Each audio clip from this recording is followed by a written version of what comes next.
இன்னைக்கு அயனாதுரை எபிசோடில் பார்த்துக்கிட்டிங்கன்னா, குடும்பமாக எல்லாம் சேர்ந்து பிரியாணி பண்ணிகிட்ருக்காங்க. அப்போ வந்து பாண்டியனும், சோழனும் வந்து வெயிட் பண்ணுறாங்க அந்த பிரியாணிக்காக. எப்போ வரும்ன்ட்டு. அப்போ பல்லவனுக்கு வந்து டேஸ்ட் கொடுக்குறாரு சேரன்.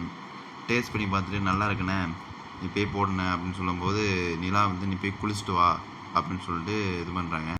அப்புறம் பார்த்திங்கன்னா, சோழன் போய் நான் டேஸ்ட் பார்க்குறேன்னு சொல்ல, நிலா வந்து அது திறக்காதீங்க, எல்லோரும் வந்து சாப்பிட்லான்னு சொல்லி அடிச்சு பற்றி விட்டுறாங்க. அதுக்கப்புறம் பார்த்திங்கன்னா, சேரன் வந்து ஒரு டிஃபன் பாக்ஸ் எடுத்து இதை உள்ளே போட்டுட்ருக்காரு, பிரியாணியை போட்டுட்ருக்காரு. இது யாருக்குன்னு பார்த்தீங்கன்னா, நம்ம சந்தாவுக்கு வந்து எடுத்துகிட்டு போகிறாரு. இதை வந்து எல்லோரும் அப்படியே லைட்டாக கிண்டல் அடிக்கிறாங்க. சேரனும் வெட்கப்பட்டுட்டு, "சரி நீங்கள் போயிட்டு வாங்க, குளிச்சுட்டு வரட்டும்" அப்படின்னு சொல்லிட்டு சேரன் வந்து சைக்கிள் எடுத்துகிட்டு போகிறாரு சந்தா வீட்டுக்கு. சந்தா வீட்டில் பார்த்தீங்கன்னா, அனீஸும் சந்தாவும் இருக்காங்க.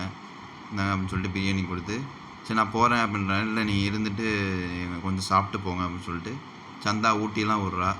அதை வந்து அப்படியே அவங்க அண்ணன் அனீஸும் பார்க்குறான். சரி அவன் இருக்கான்னு சொல்லிட்டு கையில் வாங்கிக்கிறான் சேரன். இதுக்கப்புறம் பார்த்தீங்கன்னா, ஐஸ்கிரீம் வாங்க போகிறேன்னு அனீஸ் போயிட்டான். அப்புறம் சந்தாவுக்கு ஒரு ஃபோன் வருது. யாரோ ஒருத்தங்க ஹிந்தியில் மிரட்டுறாங்க. பேசிகிட்டு இருக்கும்போதே சந்தா அழுக ஆரம்பிச்சிடுறாங்க. அப்படி என்னப்பான்னு கேட்க, அப்புறம் வந்து அனீஸ் வந்து உண்மையை சொல்கிறாரு. இந்த மாதிரி அவர் மாமா பையன் வந்து இந்த மாதிரி இவனை கட்டிக்கோன்னு மிரட்டுறான், நான் இங்கேயே வந்துடுவேன் அப்படின்றான். அதுக்கு சேரன் சொல்கிறாரு, இந்த மாதிரி அதெல்லாம் ஒன்றும் பண்ண மாதிரி எங்கள் ஊர் இதெல்லாம் ஒன்று யாரும் தூக்கிட்டு போகும்போதுன்னு வரும்போது, இதை சொன்னதை பார்த்து சந்தாவுக்கு அப்படியே ஒரு மாதிரி சைட்டிங்கை போடுறாங்க. பார்த்து அப்படியே ஒரு மாதிரி ஒரு லுக்கை விடுறாங்க. இது மாதிரி போயிட்டுருக்க நேரத்தில் அங்கே பார்த்துக்கிட்டிங்கன்னா, நிலா வந்து ஒரு மாதிரி டயர்டாக இருக்காங்க அப்படின்ட்டு, "நான் டீ போட்டு தரவா" அப்படின்னு சொல்லி சோழன் சொல்கிறான்.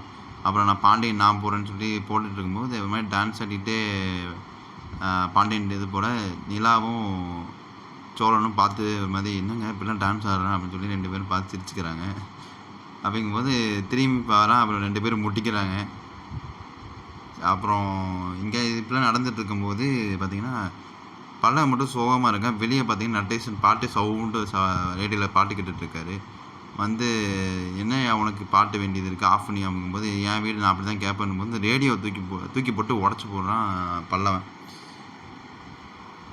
"எங்கள் அம்மா போனது காரணம் நீ தானே, நீ வந்து இப்படி பண்ணுறங்கும்போது நீ பேசாமல் வர்றா பல்லவா" அப்படின்னு சொல்லி நிலா சொல்கிறா. யார் பேச்சையுமே கேட்கல. "நான் பேசணும், அமைதியாக இருங்களான்னு" சொல்லிட்டு இந்த மாதிரி கேட்குறான். "நீங்கள் போனதுக்காக ஏன் உங்களுக்கு இப்படி ஒரு எங்கள் அம்மா வந்தாங்களே திரும்பி, ஏன் இப்படி திரும்பி அனுப்பிச்சி விட்டீங்கன்னு" சொல்லி இது பண்ணும்போது, நடேசன் இந்த மாதிரி ஒரு போஸை கொடுத்து